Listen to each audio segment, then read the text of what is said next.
Abel, eu vi lá no seu Instagram que eu vi algumas fotos suas lá com a Dona Ivone Lara. Foi lá nos anos 90 que você também a conheceu, que você tocou com ela, você fez alguma composição? Olha, a primeira vez que eu toquei com a Dona Ivone, eu não a conhecia. Foi uma coisa muito por acaso. Porque, na verdade, eu estava me formando na época, aquela história que a informática era a profissão do futuro. Eu acho que era final de 90 ou início de 2000.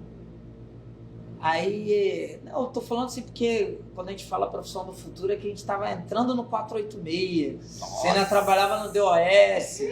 Nossa! Para quem tem, hoje o que tem à mão aí é uma realidade muito distante. Pô, se você não sabe o que é, busque saber. O Windows 3.11. Era essas coisas. Uma saca de disquete para abrir um jogo. Olha aí. Eu só não peguei, eu peguei o final do disquetão, já começou aquele menorzinho, né?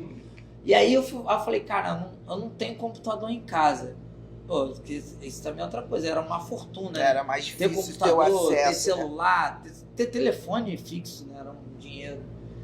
E aí eu lembro que eu falei, cara, eu tenho que fazer alguma coisa que tecnicamente eu não vou ter que precisar ter um computador para trabalhar. E aí eu pensei em fazer manutenção de computador. Aí eu tinha uma escola de ferroviária ali onde era Engenhão, e tinha um curso técnico do estado lá, alguma coisa assim, eu fui fazer. E aí vira e mexe que faltava para tocar. Essa cachaça nossa, né? É complicado. Aí tinha que botar o arroz e feijão na mesa, né? E aí o meu professor ele não acreditava assim, que eu tocava, achava que era meio golpe assim. Aí um dia eu fiz alguma coisa para a TV, que apareceu o Salgueiro. Ele era salgueiro, assim, fervoroso. Aí ele, puxa, não é mentira. Você estava com o meu salgueiro querido. Não sei o quê. Ele, olha, faltam 3 aulas. Você está indo muito bem, você monta bem, você falta, mas eu tô ligado, você é um cara esperto, você já aprendeu a instalar os programas, sabe dar o boot na máquina, blá, blá, blá. Vem essas 3 aulas e vai ganhar o diploma. Eu falei, pô, legal, hein? Aí fui na primeira. Pô, maravilha. Aí quando eu saí pra segunda, comecei a andar lá de casa pro negócio ali, veio uma Kombi, me fechou assim no meio da rua. Precisando do cavaquinho agora, não sei o quê. Vem com a gente, eu com a camisa de escola pública e tal. Pô, o tênis todo furado. Aí ele, não, preciso dar. Eu falei, cara, deixa eu. Aí eu caí na besteira de perguntar pra quê. Eu falei, pra quê? Dona Ivone Lara vai ganhar medalha Tiradentes, medalha Pederneste, uma coisa assim. E vai ser o show dela com a bateria do Império Serrano na Câmara do Vereador. E você despreparado. Falei, então caiu o curso. Vou lá, peguei a camisa. Aí não voltei mais, porque eu não tinha mais cara para falar com o professor. Né? Mas foi isso. Foi lá, fez o show. Aí depois eu não a vi mais, fiquei anos sem vê-la.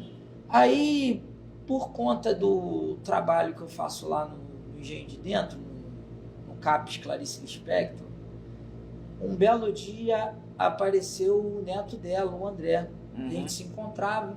Ele falou, pô, Abel, eu tô estudando um cavaco. Eu falei, cara, eu dou aula de graça lá, é voluntário, parece um dia lá. E ele foi lá, e eu sabia que a avó dele tinha trabalhado lá. Eu falei, pô, sua avó trabalhou aqui no início da Silveira, no antigo Centro Psiquiátrico Pedro II. Aí eu sei, pá, que legal, não sei o quê. E aí, nisso aí, ele começaram a me chamar. O Bruno também, Bruno Castro que teve aqui com a gente. Se você não assistiu, clica aqui, assiste. O Bruno toca demais, igual a você. Aí a gente fazia, porque era todo mundo aniversário em abril. Bruno, eu e Dona Ivone. E aí depois, com essa coisa também de choro, porque a Dona Ivone, ela curtia muito choro. É, porque ela aprendeu a tocar cavaquinho por causa de um tio. E o cavaquinho dela era afinado em bandolim. Nossa, que faz uma diferença, né? E aí esse tio ensinava ela a acompanhá-lo para ele não esquecer as melodias que ele criava. Que legal, né? E aí ela também, senhora do som como era, pegou o cavaquinho e começou a desenvolver as dela. Ela até brincava, que o tio falava assim, você pode compor choros, Samba não, porque você é mulher. Tinha essas coisas. Tinha essas coisas? Coisa de vagabundo, coisa de vadia. Aí ela falava essas histórias. Mas ela falou, não, mas eu fazia meus samba lá, ficava aqui, porque eu já tinha E esse tio levou ela para estudar com os caras que são base do choro. Que é você tem acho que é Gonzaga, né? Você tem a Nazaré. E você tem um grande cara que se chama Candinho, do trombone. Ela foi aluna do Candinho. Ela lembrava essas músicas de rancho, ela cantava as músicas do Ameno Rosedá, ainda. Então, quando ela se ligou nesse negócio do choro, aí a gente tinha um combinado.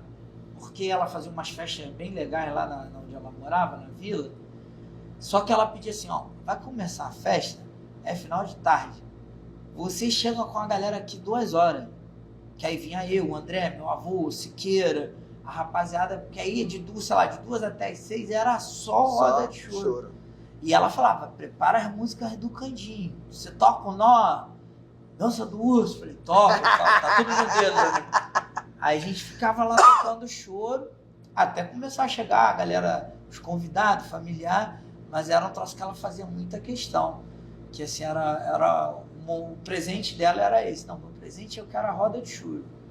Dá uma palhinha do que ela gostava, pelo menos, de tocar ou escutar.